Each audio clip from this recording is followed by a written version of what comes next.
Assalamualaikum warahmatullahi wabarakatuh. Selamat pagi. Perkenalkan, nama saya Wildan Insani dari program studi pendidikan informatika semester 3. Nah, di sini saya akan memenuhi tugas ujian akhir semester saya. Di sini saya akan menjelaskan tentang metode-metode pembelajaran dalam pendidikan. Nah, di sini saya mengambil metode ceramah plus.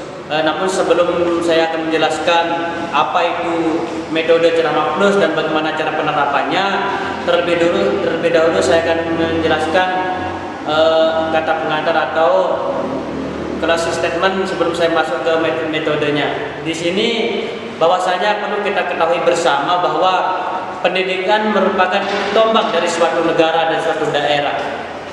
Baik dan bagusnya suatu negara tergantung dari pendidikannya yang ada di sana. Bagaimana pengelolaan manajemen pendidikan yang ada di negara tersebut, itulah bisa dikatakan negara itu berkembang.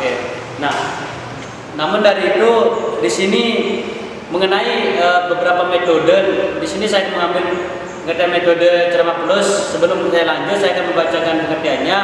Di sini metode ceramah plus adalah menjelaskan tentang bagaimana seorang guru atau tenaga pendidik itu menjelaskan teori atau materi yang akan disampaikan kepada siswanya atau peserta didiknya itu dengan metode ceramah. Nah, dimaksudnya di sini metode ceramah itu lebih banyak menjelaskan daripada praktiknya. Kita ingat waktu dulu seperti kita masih di MA, kebanyakan kita dijelaskan saja tanpa ada praktiknya. Nah, di sini metode ceramah ini lebih mengedepankan antara kurang timbal balik antara tenaga pendidik dan peserta didik. Nah, di sini guru bisa agar lebih maksimal hasil metode ceramah ini bisa dengan menyampaikannya dengan ada peraga atau alat bantu, misalnya ada papan tulis atau segala macam. Kalau kita pakai sekedar ceramah saja itu tidak maksimal tanpa ada praktik di sana. Seperti yang saya sampaikan tadi di pembahasan sebelumnya bahwa metode ceramah plus ini mempunyai beberapa kekurangan.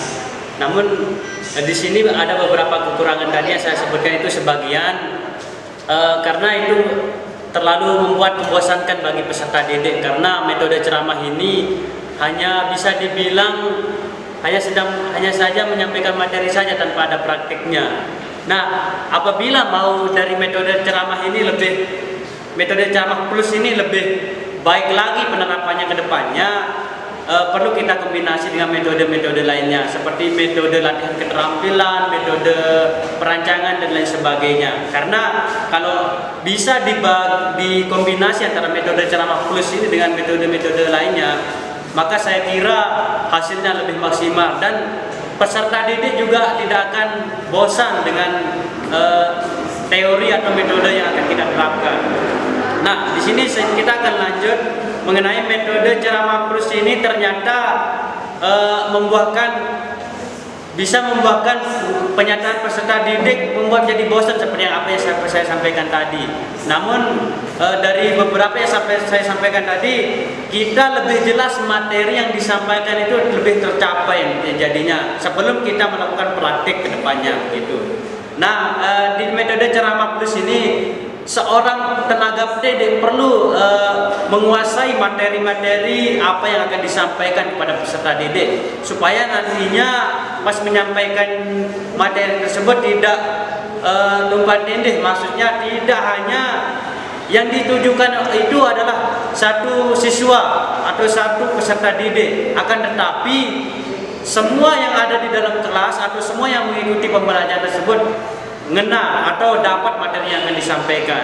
Nah, kalau dipandang dari sudut namanya saja, metode ceramah plus ini ya bisa dibilang guru menyampaikan yang mempresentasikan apa yang akan disampaikan kepada peserta didik. Setelah penjelasan di awal tadi, sekarang saya akan melanjutkan dengan penjelasan mengenai cara penerapan dari metode ceramah plus ini. Nah, Di sini cara penerapan dari metode ceramah plus ini seperti yang saya sampaikan sebelum penjelasan sebelumnya, apabila metode ini tidak bisa berjalan dengan maksimal, bisa kita kolaborasikan dengan metode-metode yang lain. Nah, di sini saya akan mencoba menggabungkan atau mengkombinasikan metode ceramah plus ini dengan metode latihan keterampilan. Contohnya di sini nanti, saya selaku tenaga pendidik nantinya akan menjelaskan tentang tata cara kita melakukan bisnis. Nah, tidak mungkin kan kita akan menjelaskan bisnis saja tanpa kita melakukan praktiknya. Misalnya contoh bisnis tela-tela misalnya. Tidak mungkin saya akan gambar bentuk tela-tela, hanya gambarnya saja tapi tidak pernah praktiknya. Itu sama artinya bohong dan tidak ada imbasnya untuk peserta didik. Nah, yang ingin saya terapkan nantinya di metode ceramah plus ini, saya akan menyampaikan minggu pertamanya, saya akan menjelaskan bahan-bahan apa yang akan kita perlukan di pembuatan tela-tela ini dan takarannya seperti apa. Dan nah, minggu keduanya atau minggu selanjutnya baru saya akan terjun langsung bersama peserta didik untuk melakukan praktiknya, begitu, supaya hasil dari tujuan ceramah plus ini tidak monoton dan tidak membuat peserta didik itu bosan dengan apa yang kita sampaikan. Seperti yang kita lihat sekarang ini, bahwasanya perkembangan teknologi sangat semakin pesat.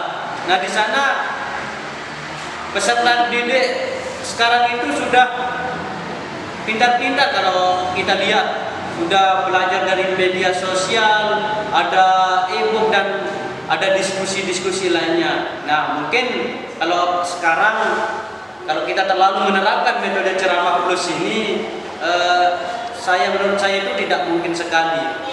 Karena sekarang itu yang dibutuhkan sekarang itu adalah skill, di mana kita di samping kita mengajarkan dan menuntut mereka untuk mendapatkan apa yang mereka inginkan itu, kita juga sebagai tenaga pendidik itu akan membuatkan mereka wadah untuk mereka berpraktek.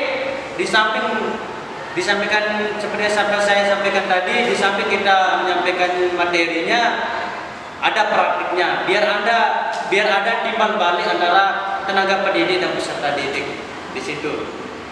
Nah, mengenai kelebihannya itu, tadi yang pertama saya sampaikan itu kekurangan dari metode ceramah plus ini. Nah, sekarang untuk kelebihannya itu, pengalaman kita atau public speaking kita bisa kita uji di sini. Dan metodenya itu, kelebihannya itu ada nanti di samping peserta didik dijelaskan oleh gurunya, nanti guru akan melakukan sistem tanya jawab di sana. Nah, di sana fungsi dari sistem tanya jawab tersebut melatih public speaking dari siswanya tersebut. Dari yang tidak bisa public speaking atau berbicara di depan umum, nah bisa dilatih di kelas-kelas khusus nantinya. Nah, di situ tergantung dari metode-metode atau trik-trik yang akan dilakukan oleh tenaga pendidik tersebut.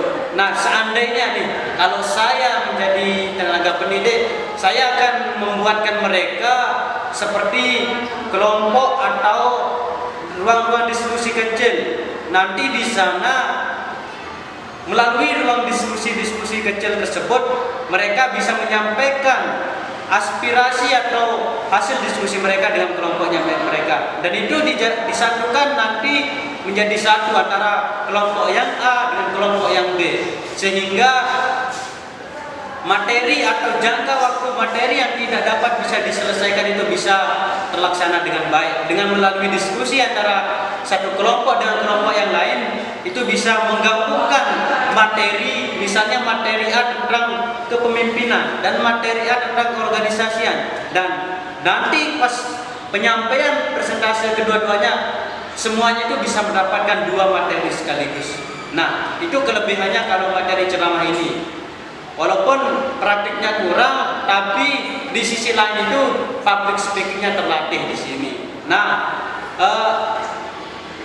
metode ceramah plus ini kalau dilihat dari namanya, ya ini ceramah, yaitu lebih banyak menyampaikan. Nah, yang namanya ceramah itu ya kita menjelaskan, yang kita persentase, yang kita mengasih gambaran segala macam tentang apa yang kita pahami, apa yang materi yang akan kita sampaikan di sini. Jadi metode ceramah plus ini juga bisa dibilang metode yang kayak yang seperti yang kita lihat ya, kalau kurikulum kita pakai di SMA dulu bisa dibilang kurikulum KTSP kalau tidak salah ya. KTSP yaitu lebih banyak guru menjelaskan daripada siswa. Beda lain dengan kurikulum K13.